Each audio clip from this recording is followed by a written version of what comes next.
pursuant to the blackout that occurred yesterday at JKIA at Jomo Kenyatta International Airport.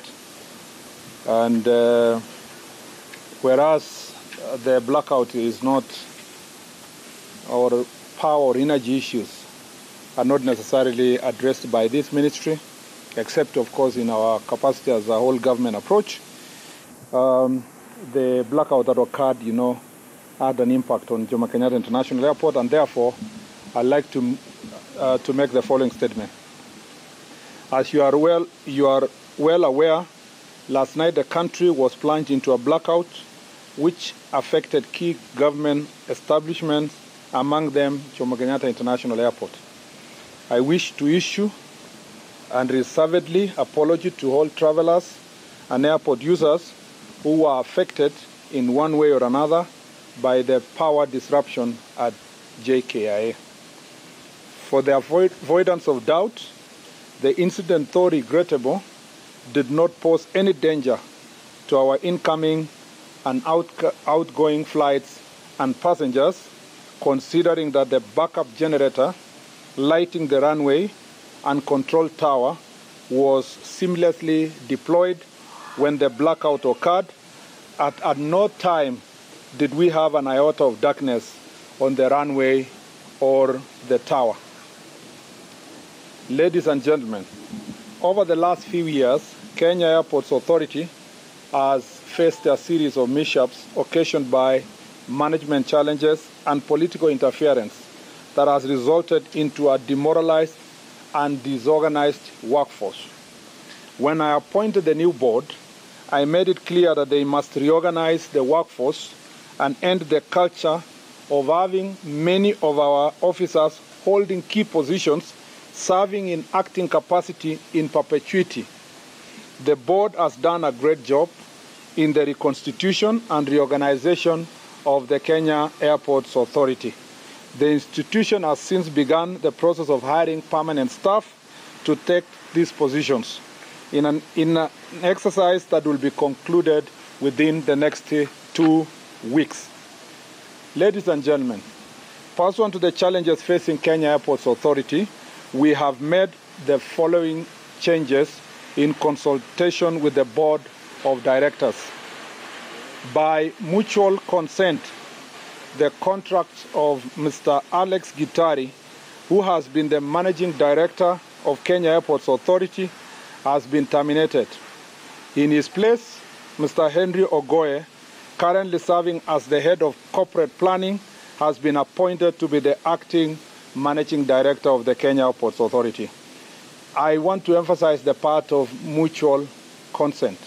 And you can see Mr. Gitari is here. And I want to take this opportunity to thank him for his sacrifice, commitment, passion, and the hard work he has done for this country. And that's why it was not difficult for us to reach a mutual agreement. By mutual consent again, the contract of Mr. Engineer Fred Odawa, who has been the General Manager, Project and Engineering Services, has been terminated. And his place, Engineer Samuel Mochache, has been appointed in an acting capacity. Again, Fred is here, and I had a conversation with him. He's here, and again, this was by mutual consent. I do not believe in the culture of backing and shouting at people. Where things can be done in an orderly manner, it's possible to do so. It's possible to make changes in a more cultured manner. So I want to thank you, Fred, and Alex, for the sacrifice you're making to our country. We are not judging you. We are not punishing you. We are just creating an opportunity for others to also try and see whether they can turn around the situation at the Kenya Airports Authority. Further, the following changes have also been effected in the management of the airports in the country. Abel Gogo, the airport manager at Jomo Kenyatta International Airport, now moves to Mombasa International Airport. Mr. Abel Gogo was here. He took me through what we are doing at the airport earlier, and now he moves to serve in Mombasa International Airport. Madam Selina Gore, the airport manager Kisumu International Airport, now moves to Jomo Kenyatta International Airport as the new manager of JKIA. Number 3, Mr. Peter Wafula, the airport manager Mombasa Airport, moves to Kisumu International Airport, again in the same capacity. These changes take effect immediately. More changes will follow in the coming days. Further, in order to ensure that a similar incident is not replicated, it has been decided that the 2 generators that were procured more than 2 years ago be immediately commissioned. Again, I have further directed the board to work on the staff attitude, mentorship and motivation to improve productivity. And myself and the PS will be coming back to the airport in the next few days, next week, to have a meeting with the entire staff.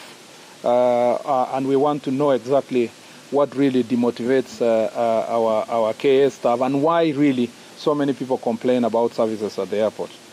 Number 3, I assure the country that the world that we have taken measures to enhance capacity of technical experts in the engineering department to ensure that such incidents do not occur.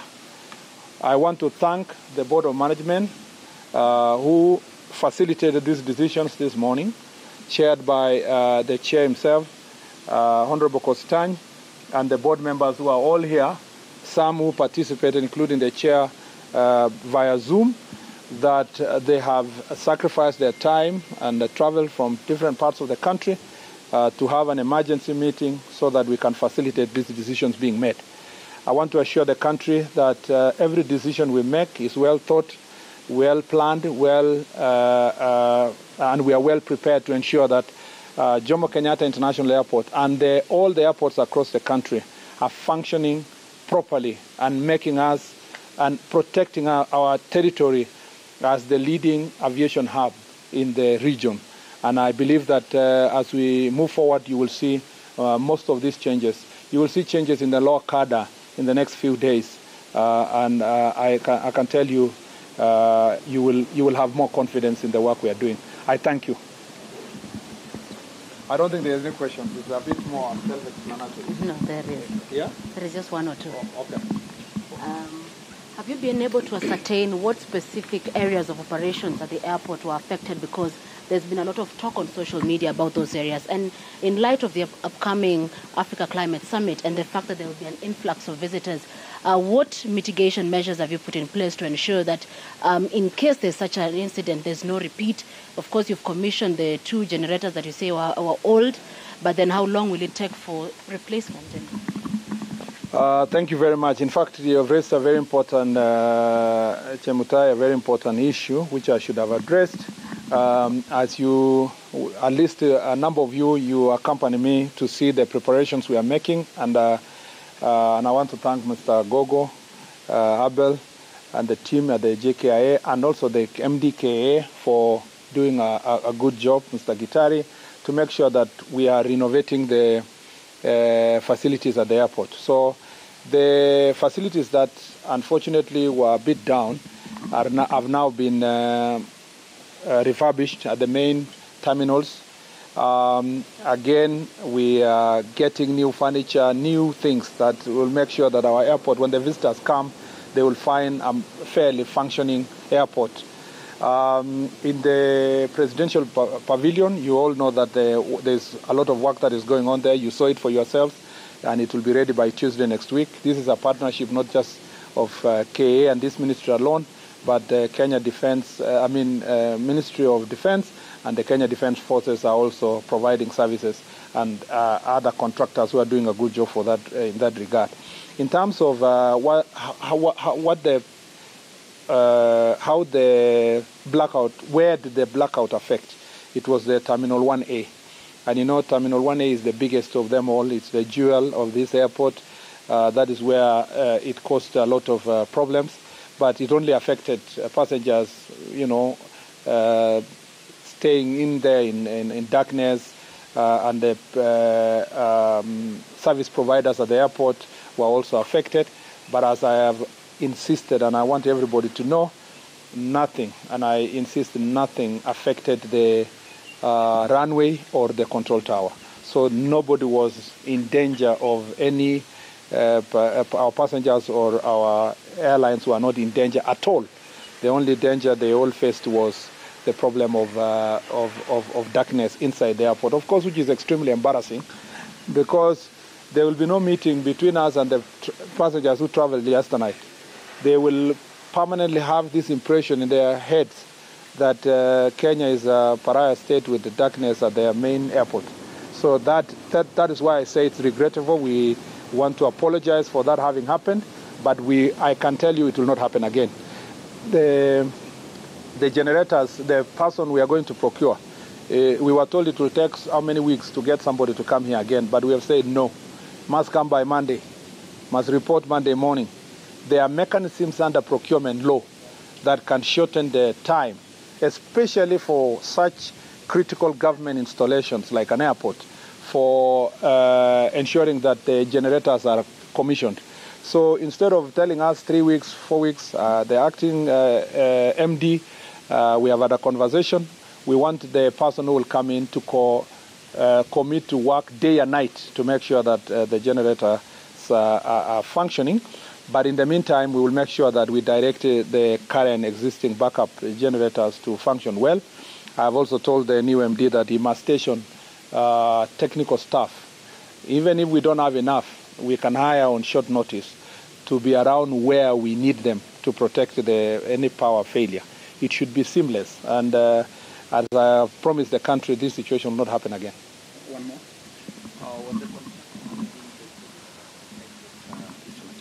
It's not a contractor. There's no contractor. It was us. It's supposed to be JKIA technical staff.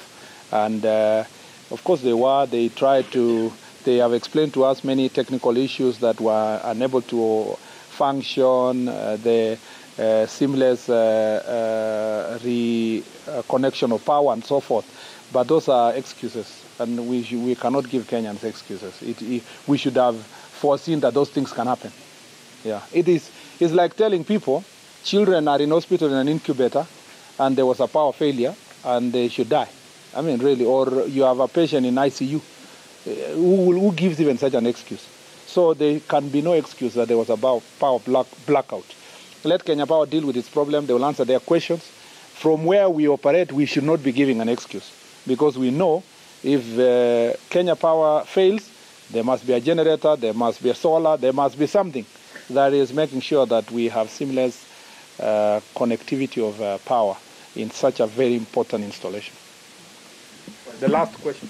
Swali langu ni la mwisho. Tumeona kwenye mitandao ya kijamii baadhi ya Wakenya wakisema kwamba abiria wengi jana walipoteza bidhaa zao ikiwemo mabegi wakiwa wanasafiri kufuatia ile tukio. Taarifa kama hizo labda kama vile umesema, kwanza pengine nianze kusema tu kwa ufupi kwa Kiswahili kwamba hivi leo tumekutana na pamoja na bodi ya KA na tumefanya mabadiliko ambayo tumepata MD mpya ama mkurugenzi mpya wa muda katika Bwana Andrew Ogoe katika Kenya Airports Authority.